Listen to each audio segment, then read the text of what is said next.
There is one specific thing working for Saquon Barkley and Quinshon Judkins, but against Rome Odunze and Arande Gadsden.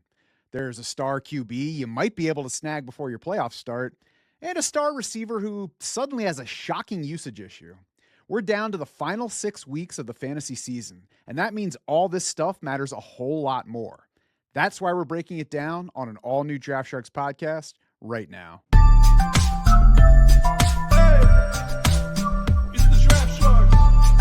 Matt Schauf and Jared Smola of DraftSharks.com here to help you set your lineups for Week 12, as well as enhance your roster for the final third of this fantasy season. And we're going to start on that latter point and try to buy us a stud QB. Jared, we've had multiple Ravens among the buys in our weekly trade targets article over the past month. This week's version of that article kicks off with Lamar Jackson, and here's the quick pitch for why. Lamar, obviously, we all know how good he is, how he can score fantasy points. So I don't feel like that point needs to be made. But right now, the reason that he makes sense at this stage is Lamar Jackson's coming off 2 straight bad outings. That, of course, followed a 4-touchdown pass return from his 4-week absence, including the bye, for that hamstring injury. Even that 4-touchdown game, though, found him finishing just QB9 for the week. So managers who waited for Lamar Jackson to come back from the hamstring haven't really been rewarded for that patience and have been hurt the past couple of weeks. He has also opened each of the past 2 weeks on the injury report. That adds potential fatigue to those managers who have gotten disappointing results and have been like, oh my God, is he hurt? Is he going to not play? I guess he's not that hurt. Oh, but what if the injury is hurting his performance? So it's just another thing that might ding his price.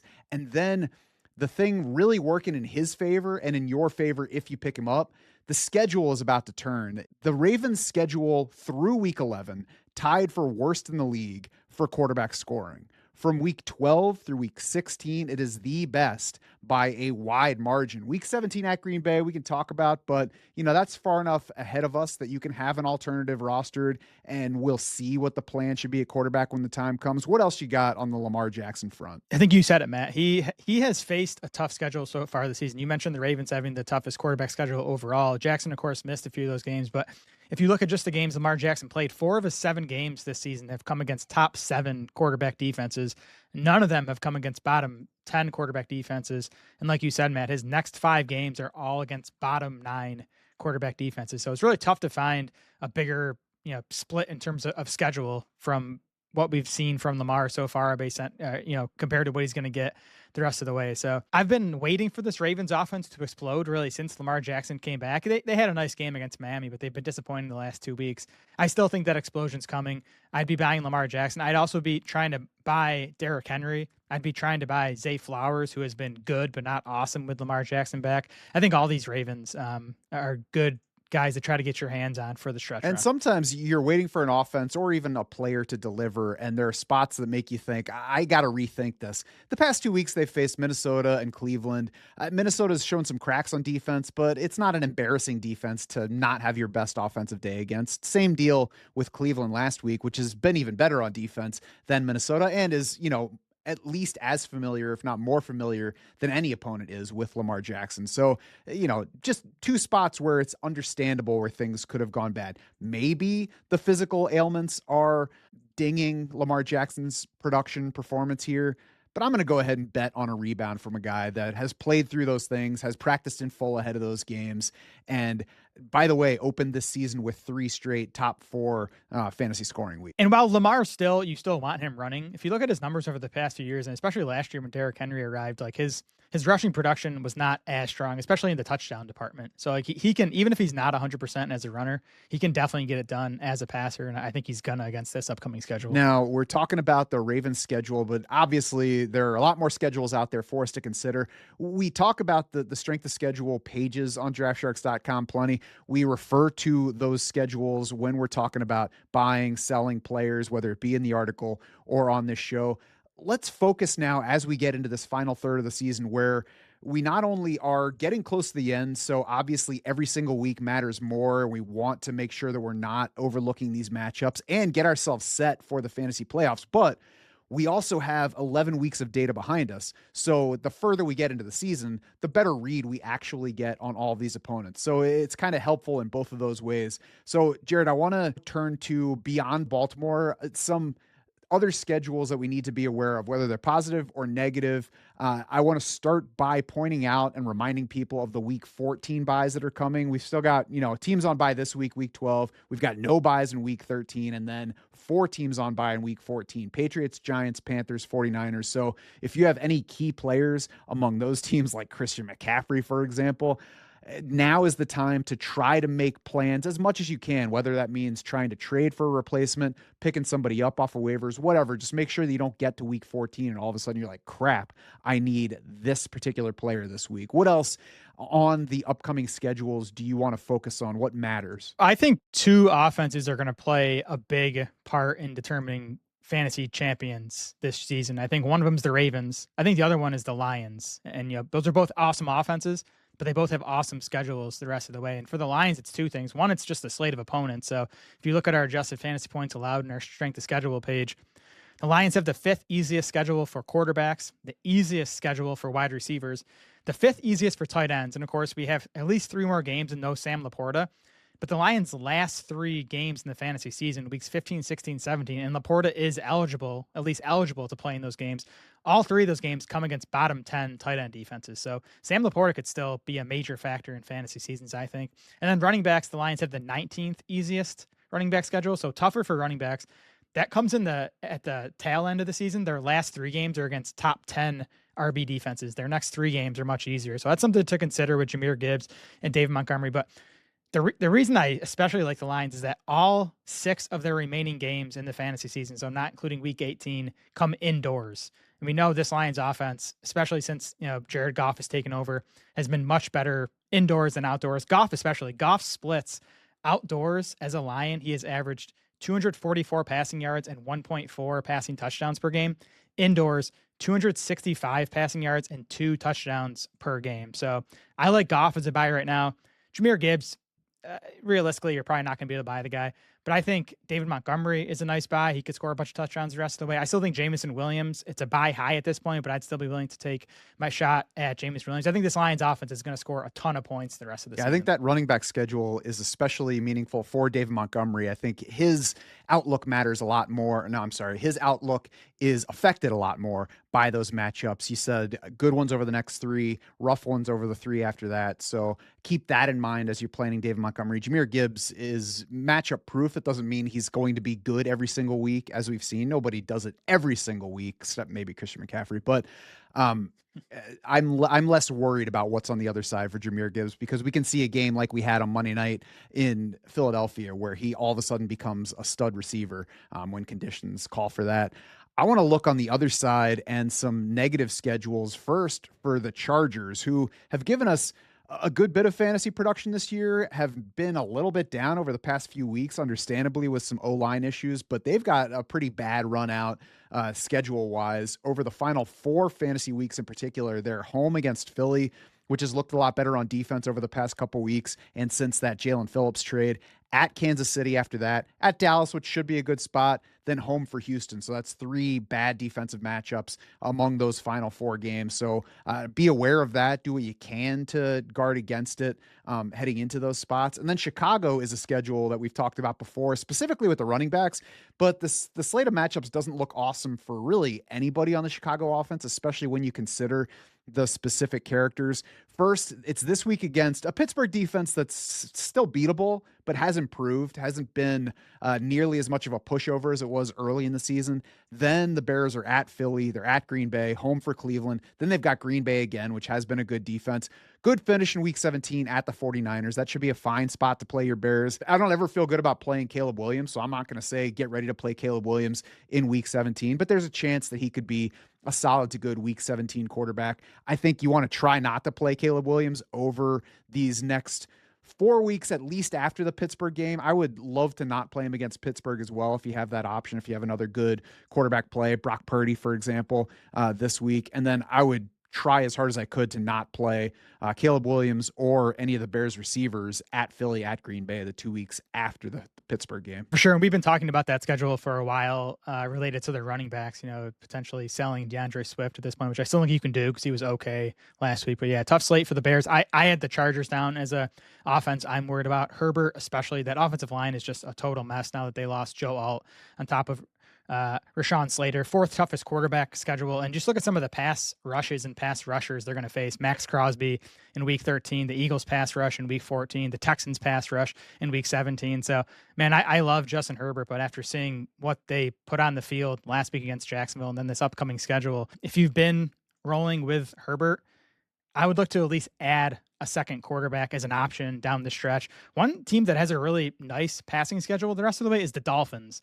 Tua Tagovailoa's last 4 games come against bottom 10 quarterback defenses. That includes Cincinnati and Tampa Bay, both in Miami, the final 2 weeks of the fantasy season, weeks 16 and 17. So Tua's not a comfortable start just with that offense and without Tyreek Hill, but the matchups I think are at least going to put him in play as an option for teams that, don't have a locked-in quarterback. I think, too, that could be a scenario where it might make sense to stash 3 quarterbacks because, like you said, you can't feel comfortable about Tua right now, but you could stash him now, see what happens with him over the next couple of weeks, see if he can play well enough to at least make you feel okay about starting him later, and also grab an insurance quarterback. If you do have Justin Herbert and you want to have something else around, but you're not sure about what's available, time to drop the, 7th wide receiver on your roster who's probably not going to play and stash somebody that you might need in the coming weeks. Yep, exactly.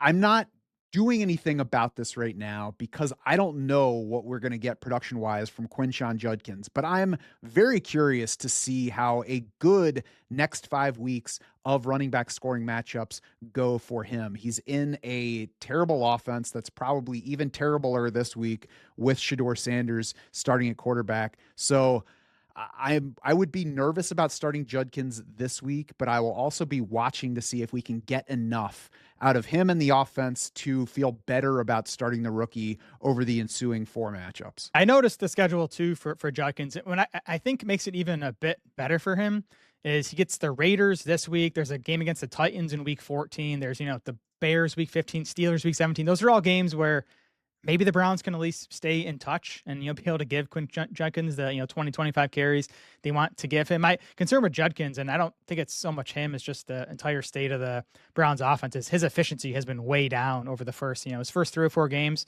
Strong yards per carry, the advanced stuff, the missed tackles forced, the yards after contact was really strong. That's all taken a pretty big hit lately. So that'd be my concern. But again, the schedule is going to help him the rest of the way. I do think he, could be a decent RB2 for you. I want to believe in him. I do believe in him long-term. I would love to say to buy him, but I just can't with how things are running there right now. Let's talk about Jonathan Taylor real quick. The Colts have the 2nd toughest running back schedule the rest of the way. Now, Taylor already has faced the 13th toughest schedule so far. So he's had this monster season despite a, tougher than average schedule. It's going to get tougher going forward, especially these next 3 games are all against top 8 running back defenses. What do you do with this? I'm not sure. I'm not going to sit here and tell you to trade away Jonathan Taylor. I do think there are specific scenarios though. To me, if I could get Derrick Henry plus a significant upgrade elsewhere, whether it's a difference-making tight end or a big upgrade at wide receiver, that's a deal I would be willing to at least entertain trading Jonathan Taylor just because this schedule does look so tough the rest of the way. Not saying to go out and, fire sale, get rid of JT. He's still going to be fine. He's still going to get his touches. He's still awesome. I think the Colts offense is still going to score plenty, but the schedule is at least something to keep in mind with JT the rest of the way. Keep in mind, I would say entertain trade offers that come your way. I can't say that I would be even looking to, try to form those deals. I think I would probably just be riding Jonathan Taylor at this point. And if it doesn't end up working out, then oh well. Yeah, again, I would need so I think like Derrick Henry or like Gibbs, if you could get one of those backs who I think really could come close to or even match JT in production the rest of the way, plus get an upgrade elsewhere. That's what I'd be looking for if I'm going to trade Jonathan Taylor. I would definitely be into a Gibbs plus deal. Derrick Henry, not as much because I think there's a bit more week-to-week flimsiness, even with the positive schedule. But, I'm not going to dismiss it without knowing the specifics of a trade. I'm certainly willing to agree that it's worth at least looking at what the offer is as opposed to just saying, no, I'm not trading Jonathan Taylor no matter what you offer me. Elsewhere on the backfield front, Jared, if you had been waiting for RJ Harvey to start, then you finally got that opportunity last week and he let you down. But it wasn't all bad, right? There was something to like about this performance, wasn't there? Yeah, his role was good. I mean, I would just blame this on the matchup against the Chiefs, who have been one of the best running back defenses all season. So, Harvey scores just 8 PPR points last week. To make matters worse, he lost the short touchdown to Jaleel McLaughlin. So I think it was a really frustrating game if you are a Harvey owner. You've been waiting to start him. But again, the usage was strong. 61% of the snaps. He ran a route on 48% of the pass plays. He got 11 of the 17 running back carries plus 3 targets.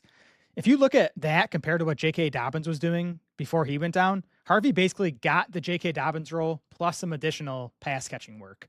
So that's a very valuable role in this offense. As far as the goal line stuff goes, I do not think Jaleel McLaughlin is this team's goal line back. Even if you just look at the playing time in that game last week, Harvey and McLaughlin both played 1 snap inside the 5. Harvey actually outsnapped Jaleel McLaughlin 3-2 inside the 10-yard line. So I think Jaleel just happened to get the touchdown. I don't think that's going to be a pattern going forward. So I'm viewing Harvey as like a low-end RB2 going forward. And I think there's a chance you can get him for cheaper than that, considering the disappointing week 11, considering that he's on bye this week. I think Harvey could actually be a buy low right now. You don't think that Denver's putting a chihuahua in at the goal line? No, I'm going to bet against that. I think Harvey will get it was conspicuous. The 4-yard touchdown followed another carry from Jaleel McLaughlin inside the 10-yard line. So it was Harvey throughout that drive down to that point. And then McLaughlin carries on 1st and goal at the 8, and then 2nd and goal from the 4 for the touchdown. But I agree. A 5'7", 187-pound guy does not tell me goal line player. And RJ Harvey has already scored 3 touchdowns from inside the 10-yard line this year. I believe it was 1 rushing and 2 receiving. So I agree. I don't think McLaughlin is the goal line back. I think that we'll get plenty of that usage going Harvey's way. It's been a positive backfield, 9th in PPR points per game. Completely, like, for the whole backfield this season. So it's a positive situation. 2 weeks ago, we called RJ Harvey a sell, which I don't think was wrong at that point for the factor that we just saw when he did get the start. He did share work with McLaughlin. He didn't produce. He didn't get workhorse usage. But as long as you're not the person who did sell RJ Harvey in that hypothetical scenario, I agree that now is a fine time to look into the price. I'm not overpaying for Harvey, but if the person who has had him all season did start him last week and is like, geez, I can't even get points from this guy when J.K. Dobbins is not in the picture anymore, I'm going to that person being like, hey, I could take the RJ Harvey off your hands. And, as long as we do that for a cheap enough price, especially on his bye week, which is going to make it easier to get him. We've got 2 positive matchups after the bye. We at the very least have RJ Harvey already leading the backfield receiving there. He was doing that when Dobbins was still around. So it's kind of a why not take a shot here, see what happens. Even if he continues to disappoint fantasy points wise, you're probably not giving up a whole lot to buy somebody that definitely has at least like RB2 level upside going forward. I think the bye week comes at a nice time too. He, kind of got his feet wet with 1 game as a lead back. Now he goes on bye, and we see rookies a lot of times come out of the bye week with bigger roles. Just, the team has a week off to kind of evaluate their rookie, get him more comfortable, see what he does best, all that stuff. So I think you could see Harvey really play an even bigger role in this backfield coming off the bye week. Let's just hope they don't come out of the bye week with like Mark Ingram on the roster all of a sudden. You never know. Ricky Pearsall's week 11, kind of the receiver version of what we got out of RJ Harvey, right? No production from the 49ers wideout in his return from the knee injury, but positive usage. Yes, the playing time was good as far as the snaps go and the routes. Pearsall ran a route on 85% of the 49ers pass plays, which is basically full time. He was in like the low 90s before this knee injury. So the playing time was good. Obviously, the production was bad. He only got 3 targets, 12% target share. If you look at some of the separation metrics on Ricky Pearsall, this is all according to Fantasy Points data, who charts all this stuff, watches every snap, tracks all this separation stuff. Pearsall's route win rates, just the percentage of routes that Fantasy Points tracked him as winning over his first 3 games before the knee injury, 21.3%. That was down to 10% last week. So my take is that he's just still not all the way back to 100% after this knee injury, which is not a surprise. We talked about, this being the same knee injury that Brock Bowers had, and we saw how long it took him to, get back to being Brock Bowers. So I do think with each successive week now that Pearsall avoids a setback, he's going to get better, and the playing time is already there. So to me, he's a risky week 12 fantasy start. He's risky until we see him do it, right? Until we see him looking close to the old Ricky Pearsall. But at that point, like he could take off and he could still be a, wide receiver 2 for fantasy teams the rest of the way. The bad news is San Francisco has enough talent that they don't need to force it with him. The good news is that they held him out for a long time. He hadn't played since week 4 until week 11. So they gave him a chance to get that knee right, never put him on IR. So they didn't know that he was going to be out that long. And Kyle Shanahan, while Pearsall was out and nearing his return, talked about how he was playing like a number 1 wide receiver before getting hurt. So they don't need him to get back to being a prominent feature in the offense, but they would like for him to be and believe that he has the ability to do so. They have a fine schedule the rest of the way. Even the next 2 weeks, Carolina and Cleveland are negative matchups by our adjusted fantasy points allowed. Neither of those is a scary defense for a wide receiver. So I would try not to use Pearsall this week, but if you're down in the territory where you're like, I either need Pearsall or this other total boom bust guy, it's fine to consider Pearsall even as soon as this week in that scenario. For sure. And then the 49ers get a week 14 bye after those next 2 games, which the bye week isn't going to hurt Pearsall's, health and getting back to 100%. And then weeks 15 through 17, those last 3 weeks of the fantasy season, the Niners have the 3rd easiest wide receiver schedule. It's Titans, Colts, Bears. So again, I think by week 15, if you can survive, you can still be alive in week 15. I think Pearsall could really be a difference maker in those final 3 weeks. And the NFL needs to get rid of these friggin' week 14 buys. So many of our leagues are in playoffs at that point. There's just no reason to have a bye that late in the season. Plus, it seems like, I don't know if it's an advantage or a disadvantage versus teams that had their buys way back in week 5. I'm sure that there are studies that the league or teams can run on that kind of stuff. But at the very least, it seems like a big difference for each franchise to have your bye be that far apart. I don't know. They got like supercomputers running billions of simulations for these schedules, and they spit out what allegedly is the best one. So I guess I'm not going to argue. And they still have teams facing each other twice in 3 weeks. So I think their supercomputers are about as super as their website is probably. Elsewhere at wide receiver, Puka Nacua, not a guy that I would have expected to hear anything negative about, anything worrisome about at this point in the season, Jared. So why, in your week 12 usage article, looking back at week 11, why is there some kind of alarmist speech about this guy who has done nothing but deliver us fantasy points? Yeah, and I held off writing about this. I don't even want to talk about it because I know Puka's just sticking in my face and catch 12 balls for 150 yards this weekend. We're gonna have to delete this segment from the podcast. But I mean, the numbers are the numbers, and we've seen a fundamental shift in the Rams offense since that week 7 game that Puka missed. With Puka out of the lineup in week 7, the Rams were like, okay, we're going to just basically play Devontae Adams and a whole bunch of tight ends. And it worked well in that game, and it's continued to work for them, and they've continued to do it. So if you look at their 13 personnel, which is 1 wide receiver and 3 tight ends, that's shot up in terms of how many snaps they've used that on. And it's shot up in terms of the percentage of passes that have come out of 13 personnel. 29% of the Rams passes over the last 3 games have been with 1 wide receiver and 3 tight ends on the field. Puka Nacua has played 0 of those snaps. He doesn't play in their 13 personnel. So as a result, he's run a route on just 67% of the Rams' pass plays over the last 3 weeks. That ranks 70th among wide receivers. Obviously, he's on the field less. His targets are going to come down. He's been targeted on just 23% of Rams' passes over the last 3 games. That's just 23rd among wide receivers. You look at expected PPR points per game. He's 29th among receivers over these last 3 weeks. It's 3 weeks. It could change. Tyler Higbee just went on IR. That could force the Rams to kind of do away with this. They do still have 3 tight ends, though. They've been using 4. They're down to 3 now. They could still run this 13 personnel. Again, this is a kind of a case like Jonathan Taylor. I'm not sure there's anything you do with this. You just kind of cross your fingers and hope the Rams start, playing their best player more, which I think would make sense. I mean, I know they've still been scoring points, but they struggled last week against Seattle. Maybe that's another impetus to sort of do away with this and get Puka on the field more.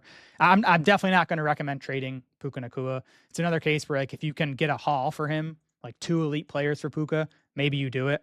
But it's just interesting, something worth noting, because this guy who was the clear and away number 1 receiver in fantasy football before that injury has been getting wide receiver 3 level usage since coming back. Yeah, I think first the thing to do on the fantasy side, as you just said, is not to move away from Puka, except for, maybe it's very few situations where it makes sense, but maybe you trade for an upgrade at your wide receiver 2 spot or wide receiver 3. Maybe you upgrade around him because you realize that Puka's not going to be as equipped to carry your team week to week as usual. You don't want to get out on him just in case things turn around with his playing time, but you build up around him to support him a little bit more so that your team is still, as good as it can be week to week, even if you don't get quite peak Puka.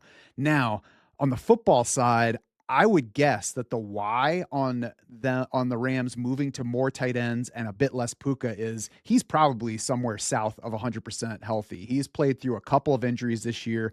I'm sure that part of it is trying to preserve, if not their best offensive player, then one of their best offensive players, and with a unit that can do it. They can do that without crushing their chances of winning, which is not true for most teams around the league. Being able to take their number one receiver out of the game some and still being strong. As you mentioned, Tyler Higbee's on IR now for the next 4 games. I would have to guess that changes the 3 tight end plans at least a little bit. Maybe it doesn't take it out of their playbook, but when your top tight end goes down, I got to think that you do the 3 tight end thing a little bit less. So we'll see if that means more Puka Nacua playing time. It at least is a reason that we might see more of that.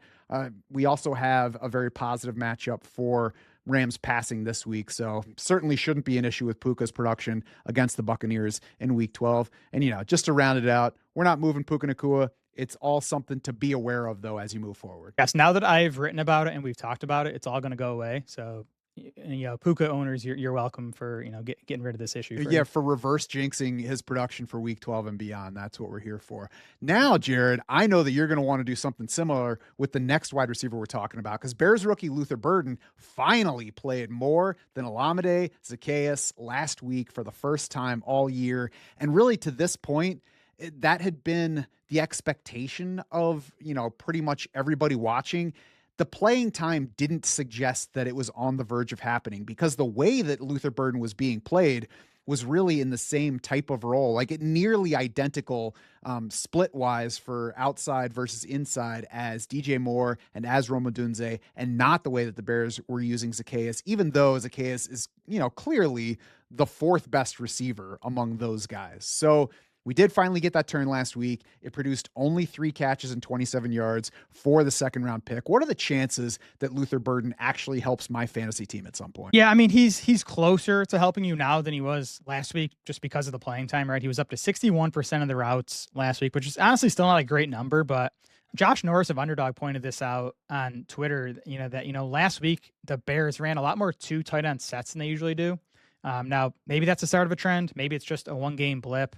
But if they go back to their usual rate of 3 wide receivers being on the field, Burden's route rate is going to grow even further and up into the 70-75% range, which would be enough to make him interesting. The issue I have, though, is just this Bears offense in general, and whether there's just enough passing production to go around for Burden to really break out and be someone we can trust in fantasy lineups. The Bears on the season as a team, they are 12th in total wide receiver PPR points. They've fallen, though, to 21st over the last 5 weeks. As we've talked about in the past, the team has just gone run heavier coming out of the bye week. It hasn't been like every single week, but just in general, this team is not passing as much since their bye week, which obviously hurts the wide receiver. So to me, Burden is an even more interesting stash right now than he was a week ago. Like, I think as far as wide receiver stashes go, he's one of the best. But I still think he probably needs to overtake DJ Moore for like the clear number 2 target in this passing game to be a real, viable fantasy play. And I wouldn't bet on that happening. It's possible, but I wouldn't bank on it, definitely coming to fruition. Yeah, I agree. He's stashable. He's not a must stash. He's not somebody that I'm keeping at all costs if I could pick up something that has a better shot at helping my roster the rest of the way. But, there's room for climbing and to see what happens. All those factors that you just mentioned are reasons to not get too excited about what Luther Burden can give us the rest of the way. There's also the continued inefficiency of that quarterback, which, requires more volume to actually get the pass catchers to where they want to be production-wise. It does at least help Luther Burden a bit on that front that he's not running the downfield routes of Rome Odunze. So there's a bit more chance for Caleb Williams to be more efficient on throws that do go Burden's way if he starts getting more target volume. We're getting late in the season, though, to say if he gets more volume, then I can play him. 6 fantasy weeks left. So not a whole lot of time for things to change, but an interesting stash if you've got the room for him. Yeah, and Burden has certainly been efficient. 2.39 yards per route. Now, it's come on a small sample. It probably doesn't hold as his routes get, he runs more routes going forward. But dynasty wise, I'm definitely very in on Luther Bird. And I think, the efficiency metrics have been nice this year. And he just looks honestly like their best receiver to me, just watching Bears games, like the few touches he's gotten, he just looks super explosive. I'm excited about him in 2026 and beyond. And we've talked before about how the slot has been a good spot in Ben Johnson's offense. Most of the Ben Johnson offense that we talk about has been in Detroit, where he had Amon-Ra St. Brown. So it's tough to separate the player from the system and say this is a good spot versus this is a dynamic player that they took advantage of. But we've also seen it buoy Zacchaeus beyond what we thought he could or should or would be in Chicago so far this season. So now that we've gotten more Luther Burden in the slot, which is what he took over from Zacchaeus last week, maybe we get some production from him in that, positive spot for this offense. We'll see where it goes. It's interesting at the very least. Jared, let's close this out by referring back to something that you mentioned in Tuesday's show, where you said, I'm actually more excited to watch Tyler Schauf than Kirk Cousins this week. Why are you looking forward to watching Tyler Schauf in week 12? Well, it's all relative. I think Kirk Cousins is the quarterback I'm least excited to watch this week. I kind of feel bad for Kirk Cousins out there. It's like he's at the point where his mind still knows what he needs to do, but his body just can't do it anymore. So it's kind of sad to watch. I'm not optimistic about the Falcons offense at all. With Tyler Schauf, I will say 282 yards and 2 touchdowns his last time out against Carolina. He looked pretty good to me. He put more on tape than JJ McCarthy has in any of his games as a pro so far. Now, Tyler Schauf is like 5 years older than JJ McCarthy, so maybe he should be better at this point of their careers. But, Schauf's probably not their long-term answer, but I'm at least intrigued to see by what he does the rest of the way. Yeah, and maybe when JJ McCarthy grows up, he can be Tyler Schauf. And, mind knows what you need to do. Body can't match it. Sounds like my entire basketball career. Exactly. You can find Week 12 rankings for any format on DraftSharks.com right now, but you should check your team dashboard for format-specific starting recommendations that cater to your roster and your scoring settings. The strength of schedule pages that we've referred to plenty can help you look ahead and plan across positions, even IDP. And of course, our arsenal of weekly content can deliver whatever you're looking for as you get set for week 12 and beyond. Whatever you need and whatever format you play, we want Draft Sharks to be your unfair advantage.